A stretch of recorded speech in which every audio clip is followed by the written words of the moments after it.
Citi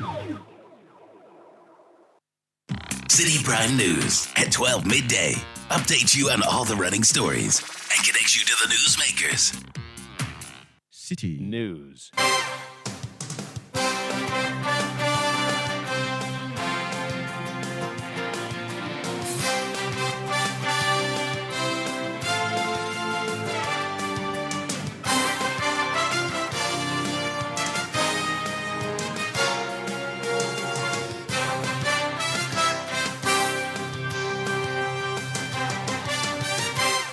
It's midday. A very good afternoon to you and welcome to the Citi Prime News on 97.3 Citi FM. We are live from our studios at number 11 Dr. Martin Loop in Adabraka, Accra. The news is also live on all our partner stations across the country and around the world. We are live on citinewsroom.com. My name is Hawa Idrisu Mustafa, and this afternoon I'm here with Kweku Ediama Answer. Coming up, inflation for June 2023 rises marginally to 42.5% from the 42.3% recorded in May.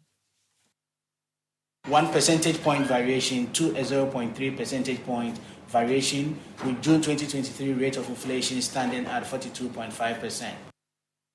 Also coming up, National Executive Committee of the NPP to decide the fate of 10 presidential flag bearer hopefuls vetted by the Professor Okwe Vetting Committee. So there's going to be National Council meeting on the 20th of July, and National Council will decide to wholly or partly accept, vary, or reject the recommendation from the vetting committee. But as it stands now, in the words of the vetting committee, it has cleared all the 9 personalities who appeared before them. Still ahead, Accra Metropolitan Assembly collaborates with the Korle-Klottey Municipal Assembly to decongest the central business district of Accra. And later, residents and motorists of Bechile in the Katamanso constituency of the Greater Accra region demand their share of better road networks.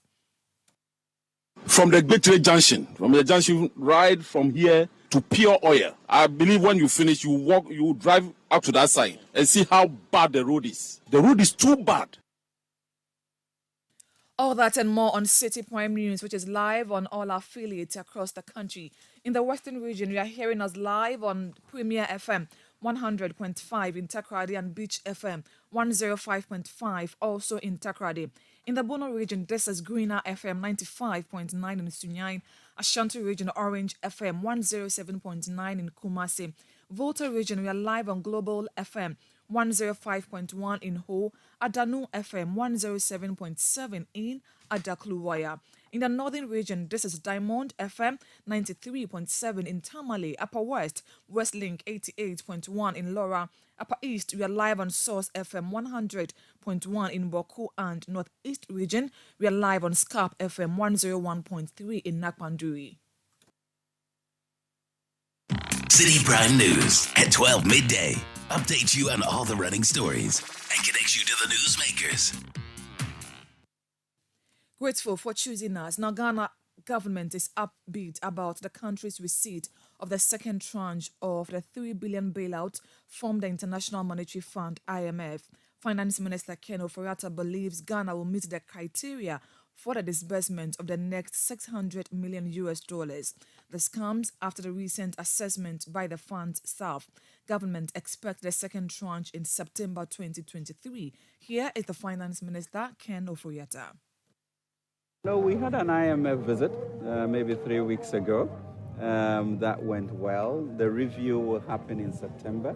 And so far, between Parliament and Cabinet, we've gone through most of the qualitative performance criteria.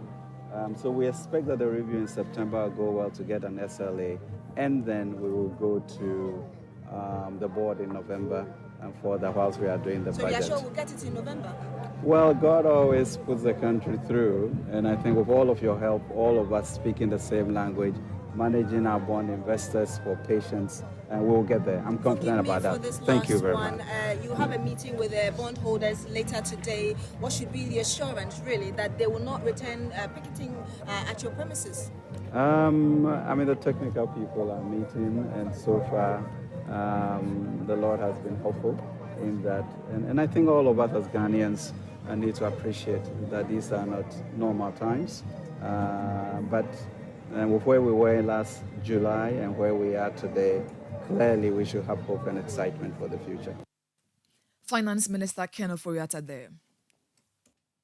Inflation in June 2023 saw a slight rise, increasing from 42.2% in May to 42.5% 2023. Now, the Ghana Statistical Service identified food and non-food items as the main drivers of the inflationary trend, accounting for 54.2% and 33.4% of the inflation, respectively.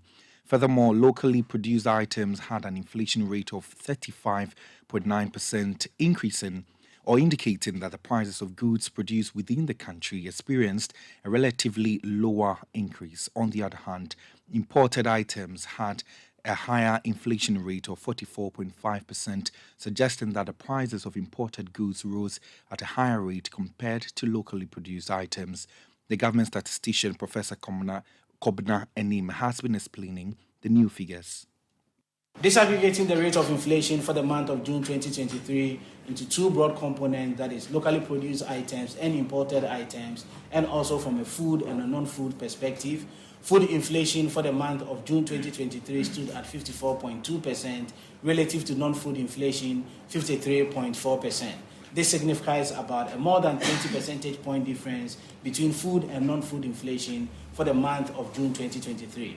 We keep on recording a widening of the gap between food and non-food inflation in the last 3 months.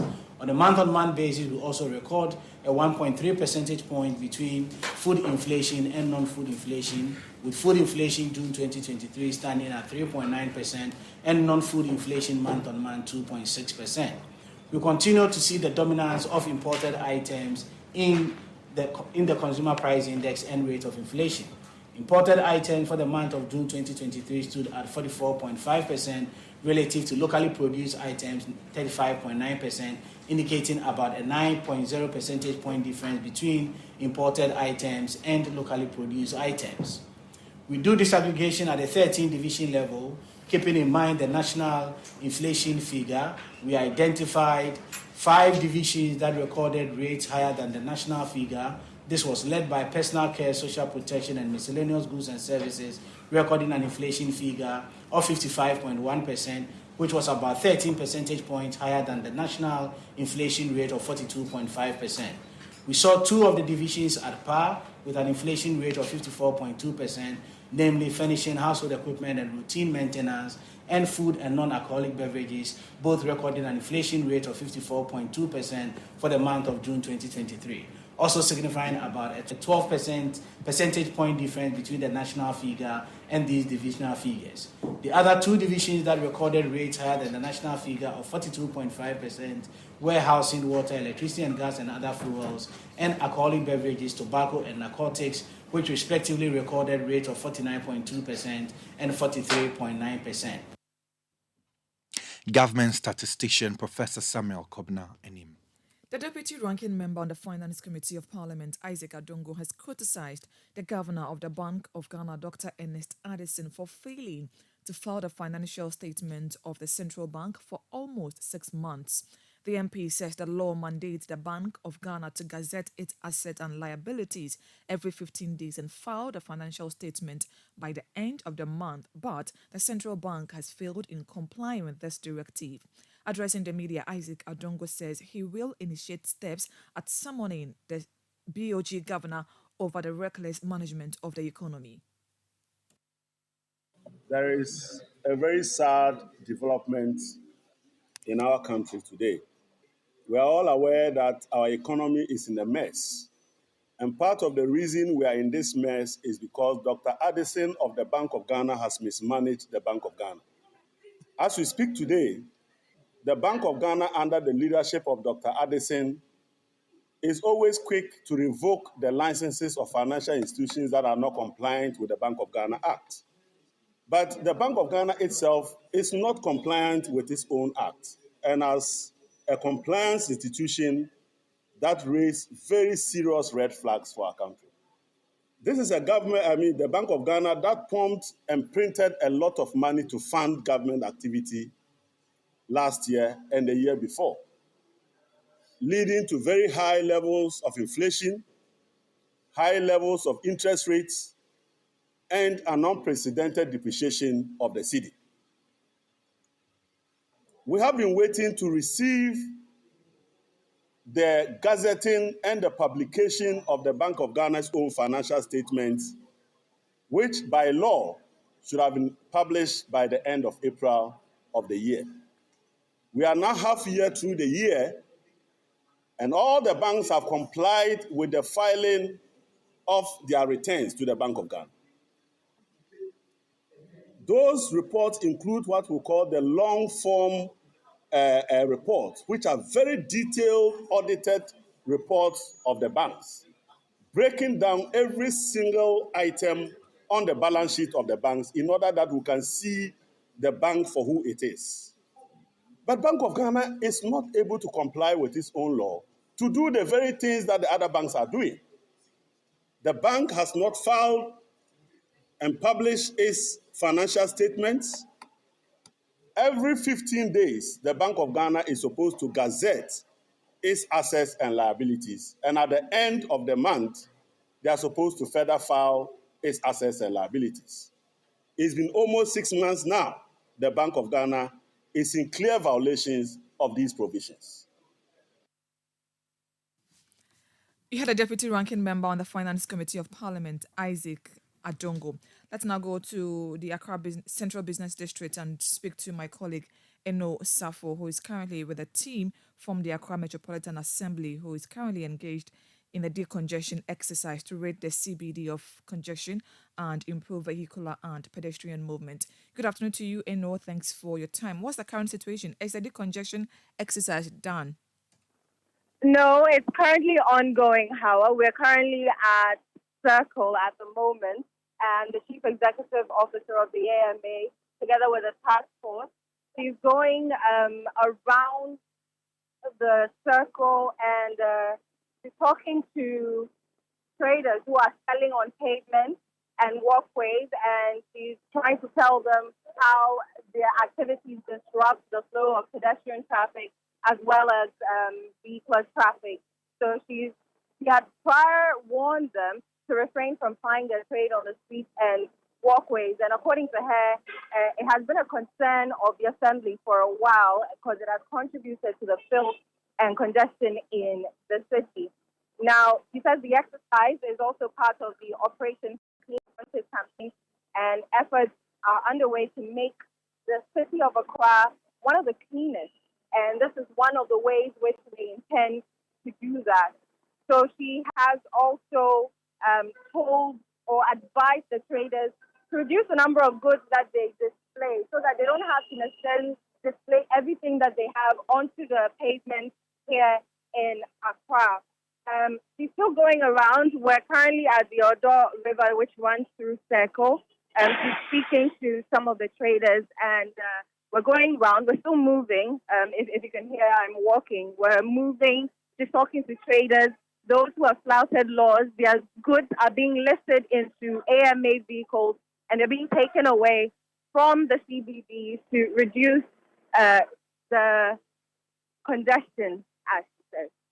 Power. Very well. What's the level of cooperation between the Assembly and the traders? Normally, we get reports that these traders resist attempts by the Assembly when this exercise is going on. What's the level of cooperation amongst the two?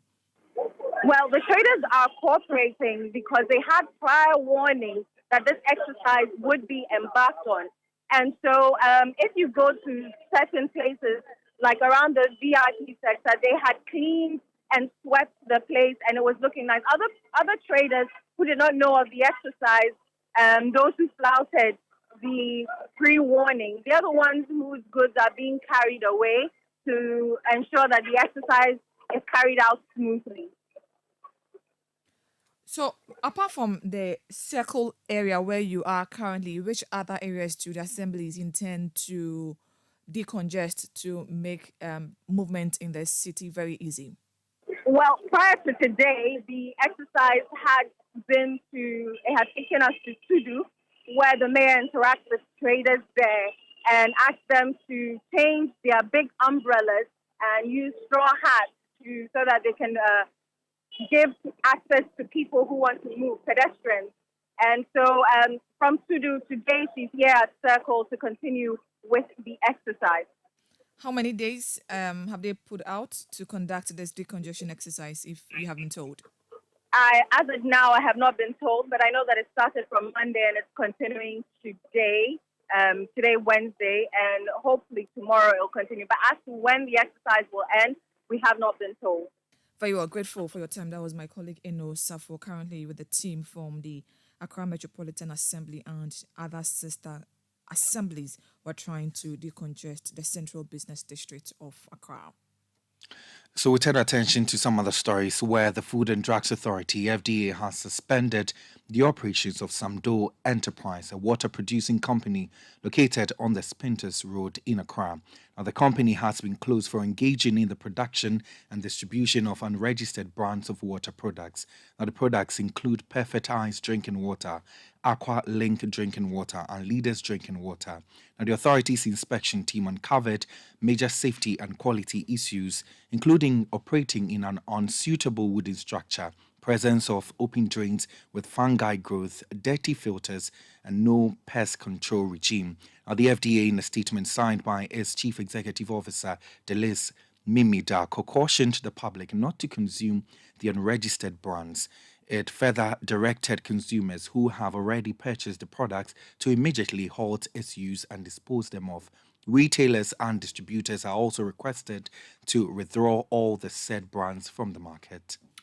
This is still the Citi Prime News on 97.3 Citi FM. My name is Hawa Idrisu Mustafa, here with Kyoku Ediama and stories we've been bringing you this hour. Inflation for June 2023 rises marginally to 42.5% from the 42.3% recorded in May. You heard the finance minister speaking about Ghana's chances of receiving the second tranche of the $3 billion bailout from the International Monetary Fund by September this year. You heard us speak to my colleague Eno Safo, who is currently with the team from the Accra Metropolitan Assembly, where they, in collaboration with some sister assemblies, are trying to decongest the central business district to make Accra one of the cleanest cities in Africa by the Akufo-Addo government. Now, still to come, the National Executive Committee of the NPP to decide the fate of 10 presidential flag bearer hopefuls vetted by the Professor Okwe vetting committee. We have details of that, plus other stories coming up shortly. Please don't go away. Citi Prime News at 12 midday. Update you on all the running stories and connects you to the newsmakers. Ajwapa, what's all this condom business? Oh, I've told her over and over again that she won't get pregnant, and she's still insisting. Oh, isn't she the same person who said we would not have sex till we go out for at least 2 years? For all this time? Oh, and she still can't trust me enough? Ama, when I try to do something small, no, condom this, condom that. So handsome man like me, she probably thinks I have HIV. Using a condom will protect you and your partner. Condoms are effective for protection against a wide spectrum of STIs and HIV infection. Don't take risks. Use a condom every time. Always come prepared. This advert is brought to you by the Ghana AIDS Commission. Citi Prime News at 12 midday. Update you on all the running stories and connects you to the newsmakers. You're welcome back. The National Executive Council of the New Patriotic Party, NPP, will next week decide on the fate of the 10 flag bearer hopefuls cleared by the party's vetting committee. The Professor Michael Okwe-led vetting committee on Monday, July 10, presented its report to the National Council through the General Secretary. The committee recommended that all 10 candidates be allowed to contest the August 26 Special Delegate College elections. Speaking to Citi News, the General Secretary of the NPP, Justin Kodia Frimpong, says the National Council at the meeting next week may accept partially or wholly the work of the vetting committee. As you recall, the party opened nominations for party members who had the interest to contest on the ticket of the party in the coming 2024 elections to do so. And the nomination was open for 1 month. And after the 1 month close of nomination, we had 10 personalities who had shown or who showed interest to contest. In line with the party constitution, the party constituted what we refer to as the vetting committee, which was chaired by the Right Honorable Reverend Professor Michael Cree. And they submitted their report to the National Council through my office on Monday, the 10th of July. Yesterday, the party steering committee met, and per our when it comes to presidential primaries, is the National Council that has the power to take decisions on matters affecting the presidential primaries. So when the steering committee met yesterday, the recommendation was communicated to the steering committee, but the steering committee cannot or couldn't take any action on the recommendation. So there's going to be National Council meeting on the 20th of July, and National Council will decide to wholly or partly accept, vary, or reject the recommendation from the vetting committee. But as it stands now, in the words of the vetting committee, it has cleared all the 9 personalities who appeared before them that they are all eligible to contest in the party presidential primary.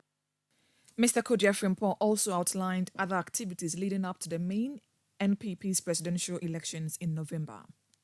Well, once the National Council makes a pronouncement, if it approves more than 5 people or approves all the 10, then it sets the tone for the special delegate college elections that will come on in August. The special delegate college is supposed to trim if the number is more than 5 to 5. And after the special delegate election, then it will set another date, which is November 4th, from the main presidential primaries that will elect our flag bearer. So basically, that is what is going to happen after the special delegate election. Well, they are already doing their campaign, even before they went for the vetting. So the status quo still remains. They can still go ahead with their campaign. And I'm sure the vetting, the National Council will give a positive response to the recommendation by the vetting committee. That was the General Secretary of the NPP, Justin Kodia Frimpong. Still with the NPP, the party on Tuesday opened nominations for persons seeking to be parliamentary candidate in its Ofan constituencies. The party says eligible aspirants must pick nomination forms at the constituency offices at a fee of 3,000 cedis. In all, the party will have to elect parliamentary candidate in 137 constituencies before the close of the year. Citi News' Samiri Afe visited some constituencies in the Greater Accra region and has filed this report. The first port of call for the news team was the Blekuma Central constituency, which has Latebio Kochi, Mateko, Abosokai, among others, as its electoral area. Party administrator James Owusu says none of the 6 aspirants have showed up to pick up forms. The 6 individuals include Jefferson Kwame Nasaki, a deputy director of communications at the Jubilee House, and former MP for the area, Ebenezer Neti, who is staging a comeback after losing the seat to the NDC's Dan Abdul Latif in the 2020 election. Businessman Collins Amwa is also in the race, hoping to cause an upset. In the Odododio constituency, 2 people have declared interest in contesting the polls. Former parliamentary candidate for the 2016 and 2020 election, Nilante Banaman, has shown interest in appearing on the ballot again for the party. He's been challenged by party activist Abdul Manaf Ajay-Sowa. A visit to the party office shows no activity, with party officers sitting idle waiting for the aspirants. The Lejokuku constituency, considered a swing one, will have 5 people battling it out to represent the party in the 2024 election. Former MP and current CEO of the National Health Insurance Authority, Dr. Bernardo Koboy, will stage a comeback to recapture the seat he lost to Benjamin Nete Ayuku of the NDC in the 2020 election. Though he is yet to pick forms, he will have to beat competition from 4 others, including presidential staffer and one of the leaders of the Let My Vote Count Alliance, Ibrahim Ejay. The others are Clifford Mate Kole, Marcus Olin, and Ni Ashite Olenu. The final constituency visited by the City News team was the Okankwe North constituency. The office, which was under lock and key, has seen no activity for days. Already, 7 people have declared interest in contesting the seat on the party's ticket. Former MP for the area, Issa Fuseni, who lost the seat to the NDC's Teresa Awuni in the 2020 election, wants to redeem himself in the December 2024 election. But he must battle it out with the current MP for the Equiapem North constituency, Nana Ahmad Dokua Isiama Eje, who is switching constituencies ahead of the 2024 election. Journalist and editor of the Searchlight newspaper, Ken Krache, will also contest again after a failed attempt in 2014. That report was put together by City News' Sammy Riafe. We'll take you to the Upper East region now because the Ghana Police Service there has issued a public appeal for assistance in identifying and arranging the burial of 27 deceased individuals currently held at the Upper East Regional Hospital morgue. This is to create space in the mortuary for improved operational efficiency. According to a press statement signed by ASP David Fiancotre, the public relations officer of the Upper East Regional Police Command, these bodies were collected from different locations within the region between the years 2020 and 2023. Here are excerpts of the statement read by City News' Akosia Hotre.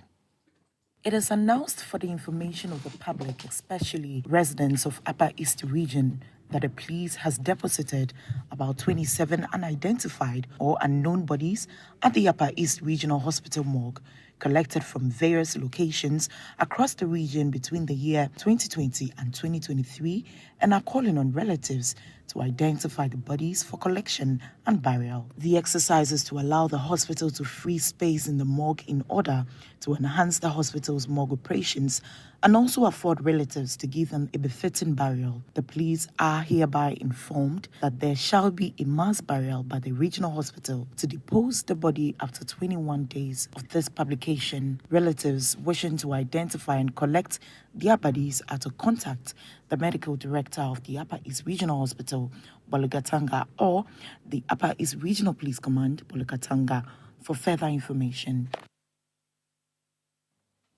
You heard a statement from the Ghana Police Service in the Upper East region read by my colleague Akosia Otre. Butchers in the Upper East region have returned to work after the announcement of the lifting of the ban on the movement and slaughtering of ruminants. The Ministry of Food and Agriculture had implemented an indefinite ban on the consumption of cattle and other small ruminants throughout the entire region. The purpose of the ban was to prevent the spread of anthrax and to avoid further fatalities after one person had died and 13 others were infected with the disease. However, in a recent press release issued on Tuesday, the ministry stated that the outbreak has been contained. Deputy Youth Chairman of the Upper East Regional Butchers Association, Ibrahim Osman Abiongo, in a City News interview says stringent safety measures will be put in place by the butchers. It was yesterday night that we saw the letter lifting the ban. So actually this morning to also start work. You've already opened your shops? Yeah. Okay. So how is the business picking up? Are people coming in to purchase, or there's still the fear? At the moment, because of the rain, we just arrived. But are you happy that the ban has been lifted? Why not? We are happy. But the punish us a lot, but we have nothing to say. We suffered a lot in our place, but we have nothing to say. We have to just take it like that. Are there going to be any measures that you put in place to ensure that... Of course, after that one is clear. This time, slaughter, maybe animal slaughter outside cannot permit to enter the place unless there is a check. The veterinary officer will have to check. So at the moment, we don't think we'll be doing that thing at the moment. We can't take an animal outside. So anytime you bring the animal to the veterinary, they are there. The Minister of Health, they are there to check. After you finish, they will check the meat. When they are clear, they will give us a stamp so that to let the public know this is clear one. So everybody can consume that. Ibrahim Osman Abiongo is the Deputy Youth Chairman of the Upper East Regional Butchers Association. Some engineers in the country are blaming the recent collapse of buildings on the use of cheap and inferior building materials. According to them, this development is as a result of the high cost of goods on the market. In the past few months, Ghana has recorded about 5 cases of collapsed story buildings under construction, with some resulting in the loss of lives. A road and building consultant, engineer Abdullah Mahama, advised that the public hire professionals to handle their projects. The works are being done in a very compromised way. You would notice that some of the collapse of the buildings, you don't see the columns or the concrete in that kind of blocks. They come like paste or powdery form. And once you start to see a building collapsing and having such powdery form, it means that the water to cement ratio has been underutilized. They might have used more sand instead of using more cement for the concrete. The cost of the cement are in different grades. There's 32.5 R and then 42.5 R. A design somebody may do a design and using 42.5 R to do the design means that you have to do a certain proportion of the mix. And when the client and his foreman decide to go and buy the 32.5 R, means that they are buying a cheaper one, but may have an impact on the building. Same applies to when you have iron rods, which are high tensile and then mild steel. The high tensile is expensive than the mild steel. The engineers may use the high tensile for their design for certain slabs or columns or beams. And maybe if the drawings are left in the hands of the artisans who may not have that kind of the reasons why the design was done without that particular type of iron rods, the client may opt for the cheaper one. To him, he thinks that all the iron rods are the same. And then some of this will lead to the disaster that we are having across the country. So, by and large, some of these buildings which are not given to certified professionals to supervise, because if a certified supervisor is doing the work, he would tell the clients the reason why a certain material is being used for the building. You heard there road and building consultant engineer Abdullah Mahama. Following recent comments and threats that have escalated tensions between some tribes in the northern region and beyond, a government delegation led by the National Security Minister has visited the overlord of Dagbon, Yana, to assure him and discuss strategies to prevent any potential conflict. Over the weekend, reports emerged of residents of Sunsong in the Yendi municipality abandoning the community out of fear of an attack. Tensions are running high in the northern region, and there are concerns about a potential outbreak of conflict. The government delegation was in the area to prevent any of such incidents. Here is a report by our northern regional correspondent, Mohammed Aminu M. Alabera. For nearly 2 months now, rumors of a tribal war between the Dagombes and Konkombe tribes have circulated in the northern region. Various statements have been released on social media by unknown individuals, fueling the tension. The most recent statement that heightened the situation came from someone claiming to be the Konkomba Basari chief in Tema, Greater Accra region. This time of the year is crucial for farming, and everyone in the northern region is actively engaged in agricultural activities. However, this week, both Dagombes and Konkombes are worried about the escalating comments. Even teachers working in communities are afraid and have stayed away from work.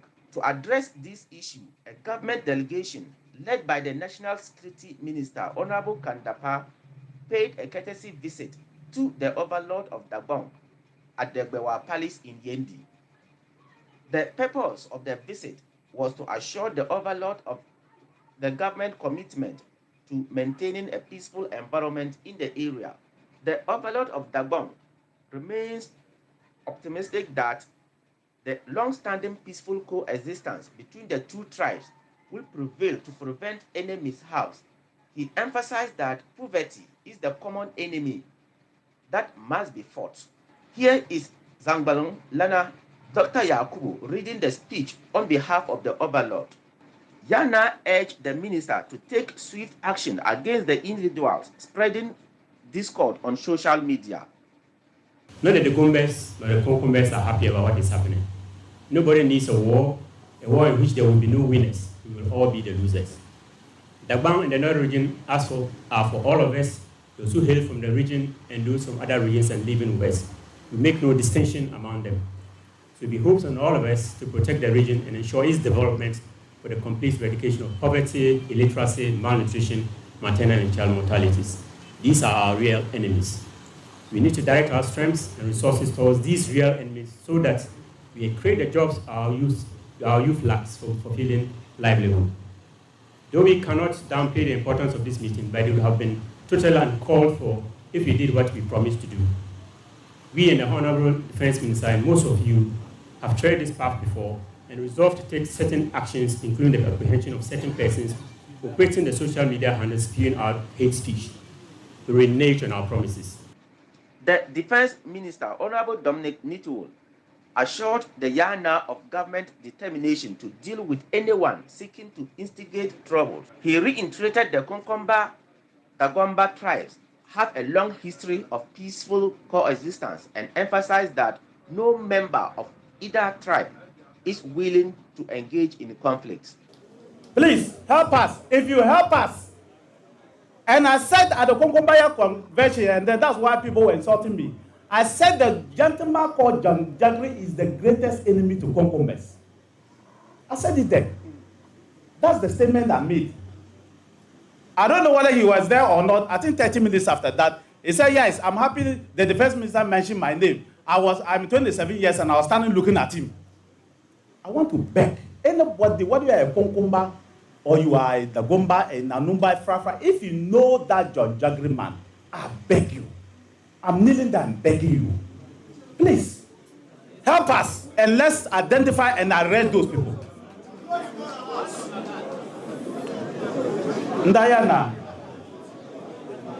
I want to again assure you, and you yourself said it, that Konkombes and the Gombes will not fight today and will not fight tomorrow. In his remarks, the National Security Minister, Honorable Kandapa, called for a dialogue between the two tribes. He emphasized that through dialogue, all differences can be addressed and resolved. That one thing that we have done, and which, as a government, we are very proud of, is the peace that we have found in Dagbon. Thanks to the people of Dagbon who agreed that all differences would be settled and we were given this high position. We've always been very, very proud of your achievements. And indeed, when we go out to other places to speak, when there are ethnic conflicts in other places, we mention you and we mention Dagomba and ask them to learn from what you have done. We tell them that war, fighting with your hands, with your legs, will never solve the problem. The problem can only be solved if we sit down and talk. The delegation also traveled to Saboba to meet with the Konkomba faction. Mohammed M. Amino Alabiria filed that report from the Northern Region. In more stories, the Kolebu Teaching Hospital is urging Parliament to enact a legal framework for organ donation and harvesting. This call comes as the hospital has recently started performing kidney transplantation with 2 successful surgeries conducted in July 2023. Before the establishment of the transplantation program at Kolebu, patients had limited options, either traveling abroad for treatment or relying on dialysis, which cost 400 Ghana cedi per session. Dr. Pukuwari Ampoma, the Chief Executive Officer of Kolebu, emphasizes that transplantation is a more effective and cost-saving option. However, to fully realize its potential, a legislative framework is needed to regulate organ donation and harvesting practices. I'm happy that we've moved to the point where instead of bringing foreign expertise to come and perform this, our local surgeons are doing this. And the areas for transplantation are not just for the kidney. We're also looking at liver transplants. We're already doing cornea transplants, and also the various other organs that can be transplanted successfully. Okay, but at the end of the day, we also need an enabling legislation, to make sure that this thing is supported to happen. Because what we are having now is that somebody who relates the patient has to sacrifice one kidney for the patient. But if we pass enabling legislation that allows people to be able to say that, look, in the event of my death, you can harvest my kidney or my whatever organ so that it will save another life. So that even in death, you become productive, or even in death, your death even helps somebody. Okay, that's what advanced societies have done. Chief Executive Officer of Kolebu Teaching Hospital, Dr. Opokuware Ampoma. Meanwhile, the Kolebu Teaching Hospital Kidney Transplantation Program is supported by the Fair Sky Group, which is helping patients pay the $21,000 per transplant. Here's the Chief Executive, or the Executive Chairman of the group, Eric Sedikutoche.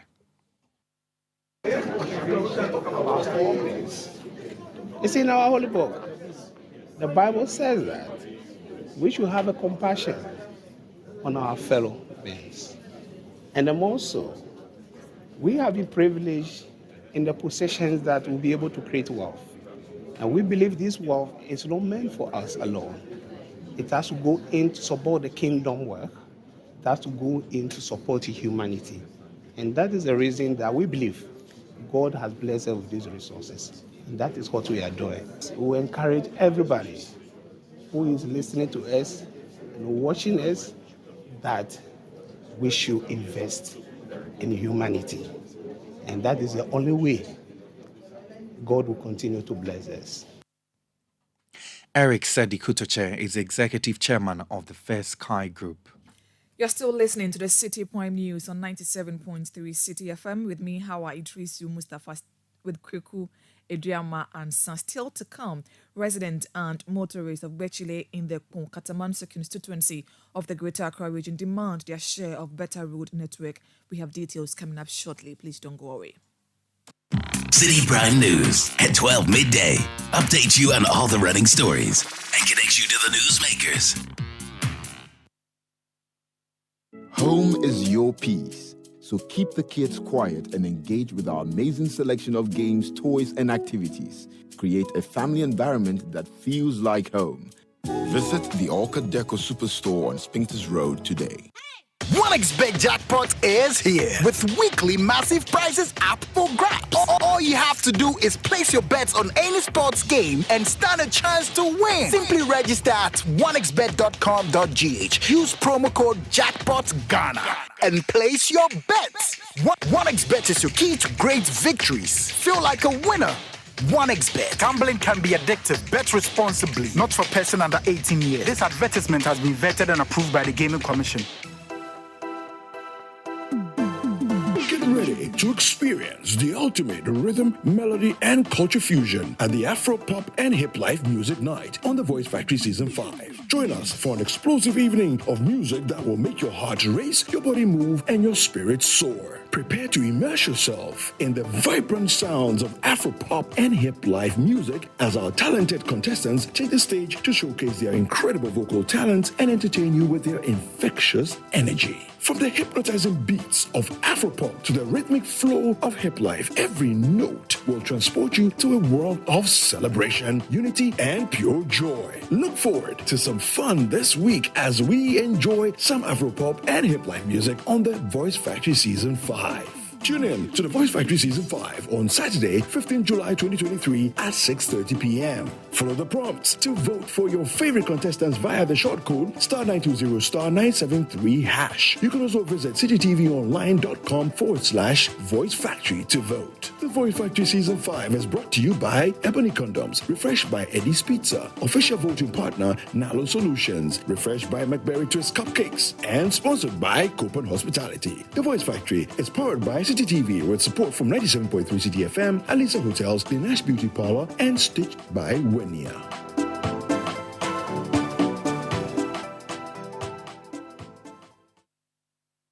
Citi Prime News at 12 midday. Update you on all the running stories and connects you to the newsmakers.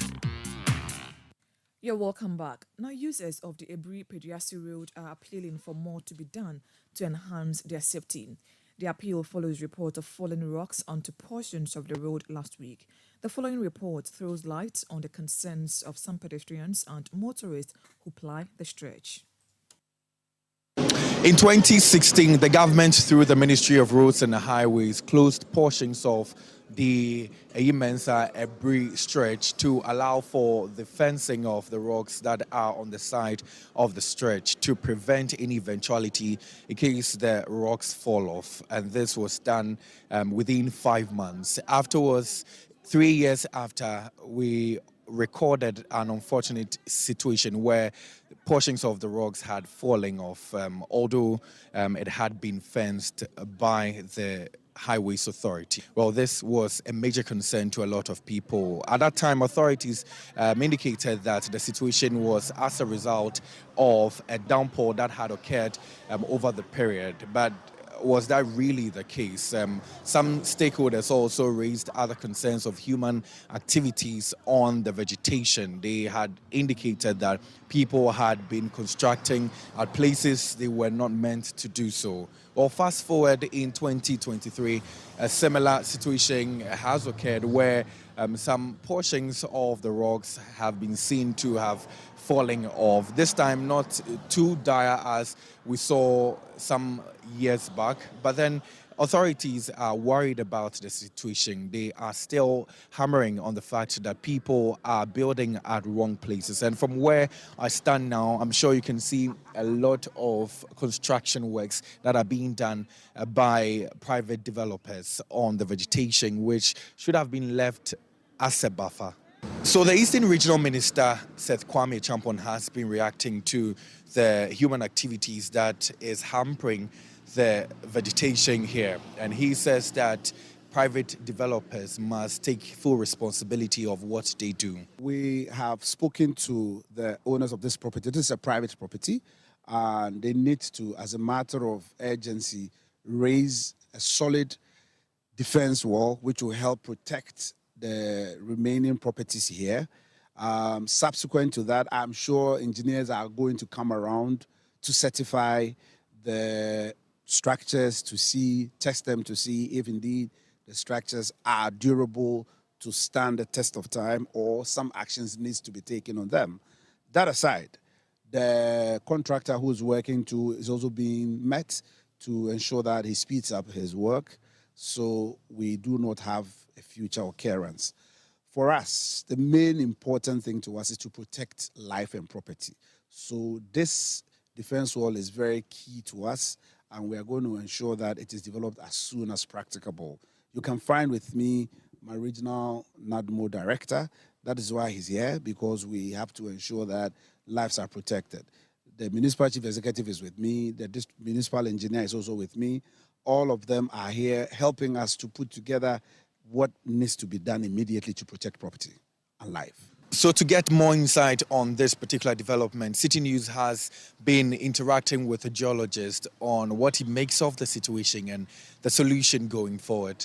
These rocks are they are rocks that are not stable. Initially, they shouldn't have been a problem because we had vegetation cover on it. But due to the constructions that we have done, we have exposed these weak materials. And these weak materials that we have exposed over time, they're still going to come out of where they are originally because of the initial weakness that they have. I can see that some level of mass wasting solution has been put on those rocks. That is, we have, I think there's a wire mesh that we've used to protect section of the rocks. And once we have the road there, and then we have degradation of land and people continuously building on top of the mountain and exposing all these weak rocks to the surface, these mass movement is not going to stop.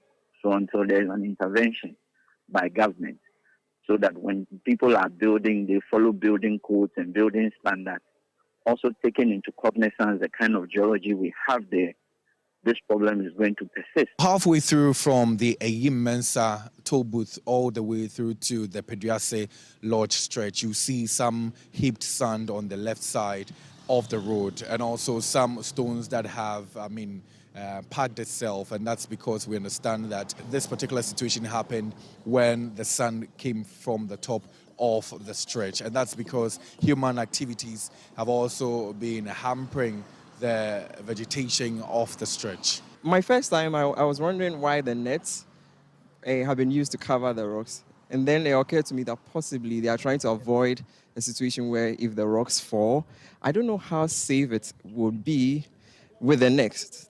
So maybe assuming the rock breaks off and then it's coming down, is the net enough to stop it from rolling onto the road? And people, it's a highway. So, yeah, so for me, what I'm actually wondering is whether the nets are heavy enough to hold the rocks in position.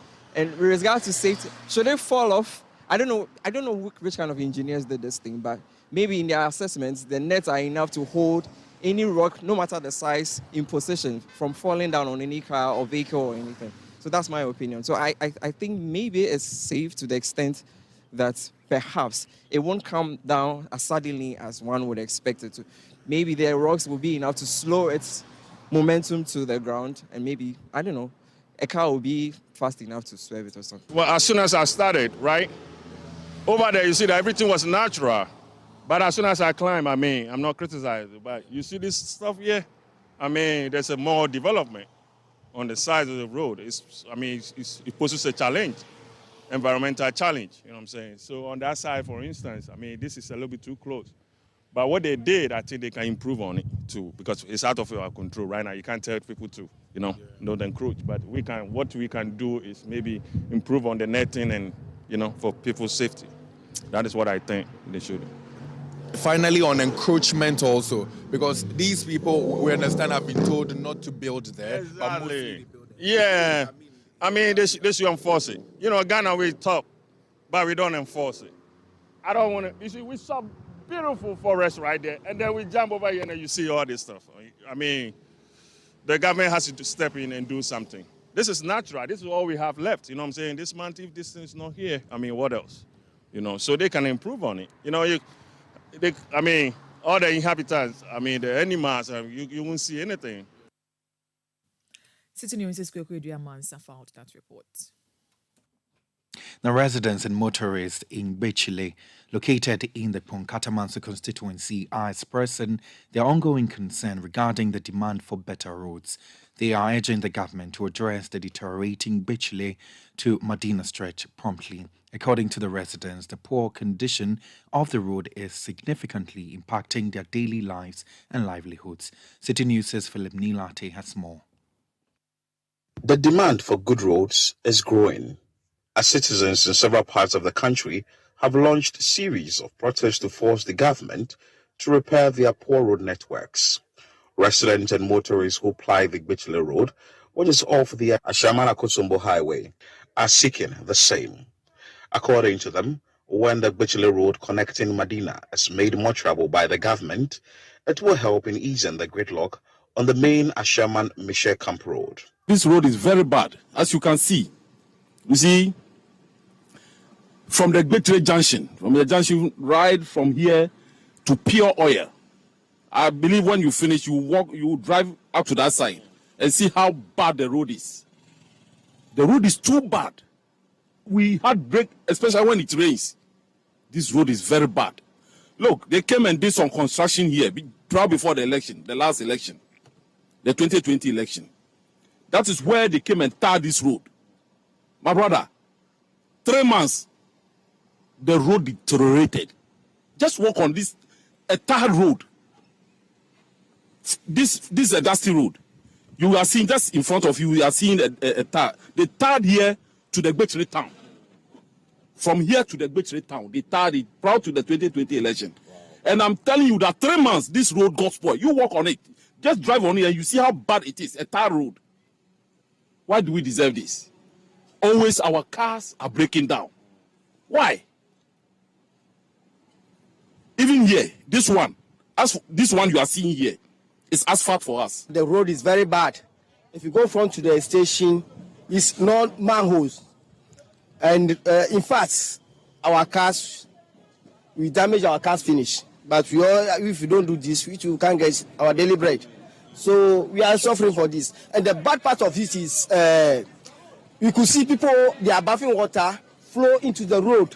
And I don't know what authorities are doing. And we see so many people moving with big cars. And I know that we are authorities. Then they are not doing anything. Anytime we apply this road, going and coming, even when you're in a car and the car is even on the road moving, you feel body pains, your body shakes a lot. And then even the car you are in sometimes even breaks down. So when you are going to work and the car breaks down, you see you get to work late and you waste a lot of time. Using about 5 minutes to cross this road, because the road is not good, you can use about 30 minutes or 45 minutes to cross the road, which in effect reduces productivity at the workplace. So they have to do something about the road. The road is really bad. And this road, no, where you buy no, I have to go buy no. Previous and current members of parliament of Bonkatamanso have done little to fix the road. The state of the road has led to accidents in the past.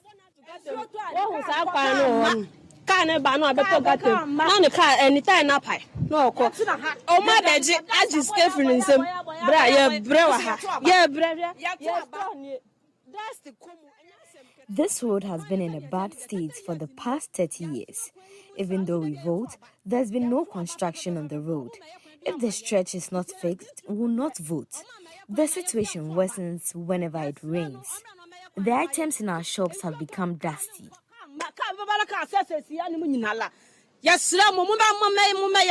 For the Gbichile electoral area, Abdullah Rahim Yaya blamed the deplorable nature of the road on government's failure to pay the contractor working on the stretch.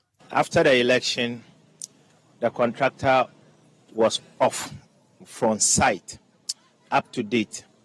Honestly speaking, the road now is a death trap to the community and commuters and then the transport operators, because there is no single day we will not have complaint about this road. It is more or less not even a potholes, but rather a manholes, as you can attest to the fact on the ground. We are really suffering. We are just making a passionate appeal to central government to pay the contractor to come back and continue. The community members are very anxious that they want to come out with demo. I'm just calming them down that in appropriate time the right thing will be done. So we are hoping and praying that central government should see to it that the contractor who is in charge of this Gbichile road are paid so that he can come back. Else I cannot do anything to make sure that we allow the community members to come out with a massive demonstration. Joseph Tete, Member of Parliament for Bonkatamanso, says he has informed the roads minister about the poor condition of the road. He plans to bring it up on the floor of Parliament soon. Gbichile Road